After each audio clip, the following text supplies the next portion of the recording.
yang mana satu jenis aksi tidak berarti hanya akan menimbulkan satu jenis konsekuensi, melainkan dari satu jenis aksi saja bisa menimbulkan serangkaian reaksi dan konsekuensi yang berbeda-beda. Kesan kebetulan itu hanya muncul sebagai prasangka orang yang tidak memahami mekanisme karma. Bukanlah sekedar konsep sederhana tentang balasan atas suatu perbuatan, melainkan,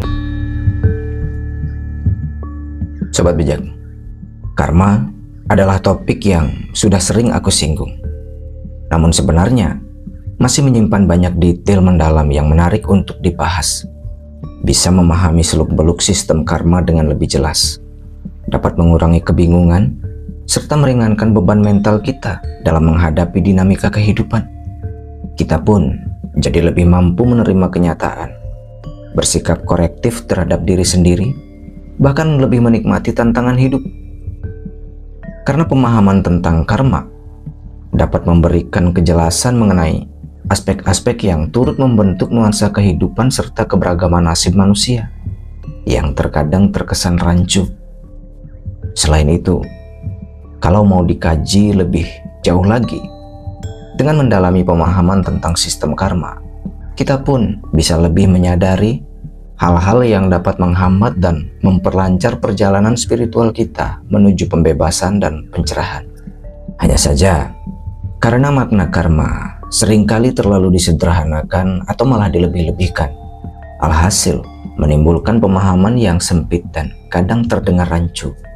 Maka sebelum kita lebih jauh menjelajahi aspek spiritualnya, terlebih dahulu kita akan mengkaji definisi karma secara spesifik dalam berbagai konteks, agar kedepannya semua ulasanku tentang karma jadi lebih mudah dipahami.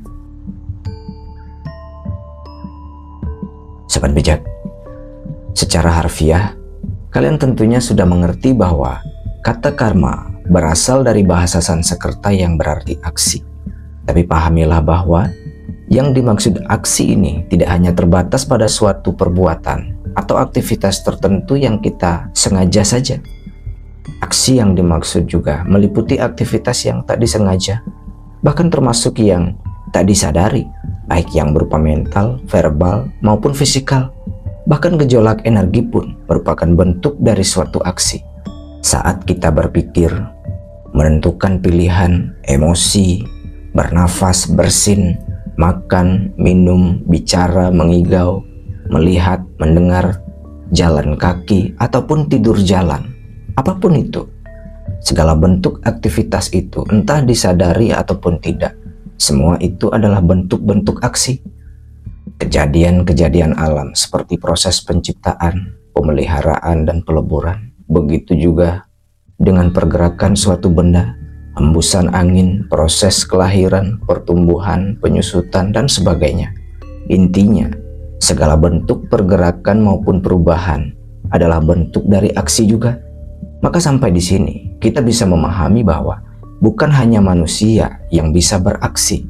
Seluruh eksistensi, baik yang dikonotasikan hidup ataupun yang dikonotasikan mati, entah itu yang berwujud ataupun yang tak berwujud, selama mereka eksis, tidak akan luput dari suatu aktivitas atau pergerakan, juga perubahan. Dengan kata lain, tidak mungkin tidak melakukan ataupun mengalami suatu aksi. Dan karena segala sesuatu itu eksis secara berdampingan, maka aksi dari suatu eksistensi dapat mempengaruhi ataupun menimbulkan reaksi dari dan terhadap eksistensi lainnya. Kemudian, dari mekanisme aksi reaksi itu timbullah konsekuensi. Sebagaimana cahaya matahari dengan panasnya yang menerpa lautan, air laut itu pun seketika menguap hingga lama-kelamaan membentuk gumpalan awan, dan pada suatu titik turunlah hujan. Belum lagi ketika ada angin yang berhembus hingga menggeser awan itu ke berbagai arah, maka beberapa wilayah berikut manusia, hewan, tumbuhan, dan segala aspek dalam ruang lingkup wilayah itu pun merasakan dampak atau konsekuensinya. Di samping itu, semua aspek itu pun serta-merta akan turut bereaksi terhadap konsekuensi itu berdasarkan sifat alaminya masing-masing. Ada yang kebasahan karena kehujanan, ada yang berteduh, ada juga yang kebanjiran, dan sebagainya. Yang kemudian darinya timbullah juga konsekuensi dan aksi reaksi lanjutan. Seperti itulah contoh mekanisme aksi reaksi dari berbagai eksistensi yang sejatinya memang saling berdampingan, yang kalau dicermati lebih rinci tentu pada kenyataannya jauh lebih kompleks dari apa yang aku contohkan. Dalam filsafat Hindu, mekanisme aksi reaksi yang menimbulkan konsekuensi ini dikenal dengan istilah karma pala, yang berarti buah aksi. Hanya saja sering disempit artikan sebagai balasan dari suatu perbuatan, yang menyiratkan makna bahwa suatu perbuatan tertentu akan mendapatkan balasan tertentu yang nilainya setimpal. Pemaknaan ini memang tidak sepenuhnya salah, hanya saja tidak menggambarkan mekanisme karma yang sebenarnya dan dapat menimbulkan kesalahpahaman.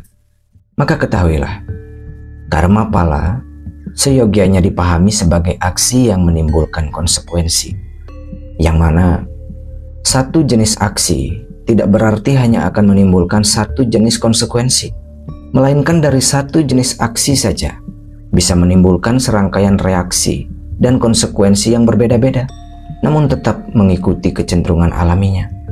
Untuk lebih jelasnya, kita ambil contoh seperti ketika kita bernafas.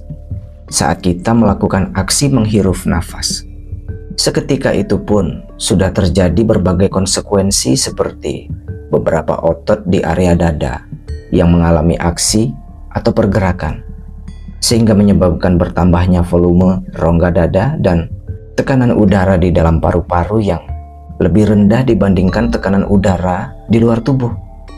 Yang kemudian hal itu pun menimbulkan reaksi dari eksistensi lain seperti udara yang serta-merta bereaksi mengikuti kecenderungan sifat alaminya yang selalu bergerak dari tekanan tinggi ke tekanan rendah.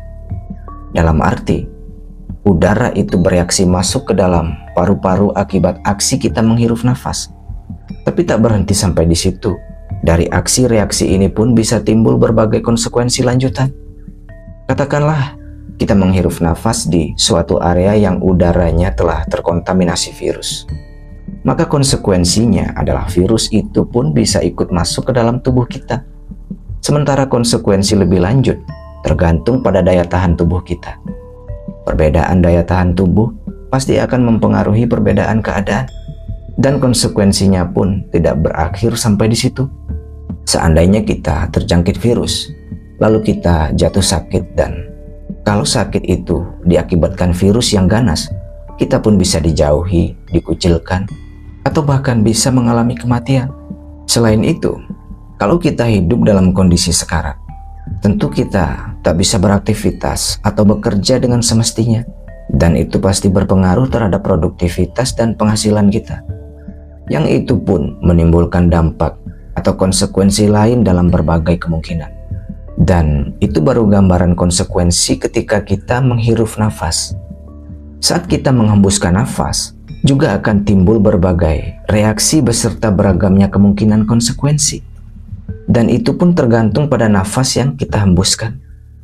Apakah itu nafas yang segar, bau, atau bervirus?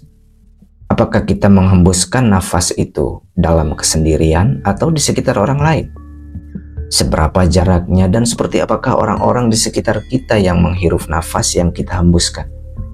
Setiap perbedaan aspek itu akan menimbulkan reaksi dan konsekuensi yang berbeda pula. Katakanlah nafas kita bervirus. Kalau saat menghembuskan nafas itu kita sendirian atau jauh dari orang lain, tentu dampaknya tidak akan signifikan. Tapi kalau di sekitar kita ada orang lain, maka dampaknya juga akan berbeda, dan itu pun tergantung pada daya tahan tubuh orang yang berada di sekitar kita. Antara orang yang tertular dan yang tak tertular tentu akan mengalami perbedaan reaksi dan konsekuensi. Yang selanjutnya, konsekuensi itu pun akan terus-menerus menyebar dari satu orang ke orang lainnya, dari satu lingkungan ke lingkungan lainnya, dalam berbagai kemungkinan yang berbeda-beda. Maka pahamilah, karma adalah suatu mekanisme yang kompleks, di mana ada banyak aspek yang dapat terlibat di dalamnya dan mempengaruhi bentuk konsekuensinya. sehingga pemahamannya pun tak semestinya disimpulkan secara sederhana.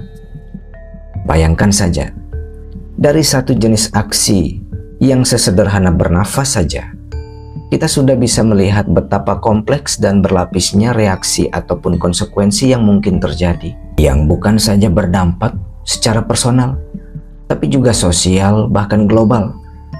Kalian tentu bisa mengkorelasikan contoh ini dengan pandemi COVID yang pernah terjadi.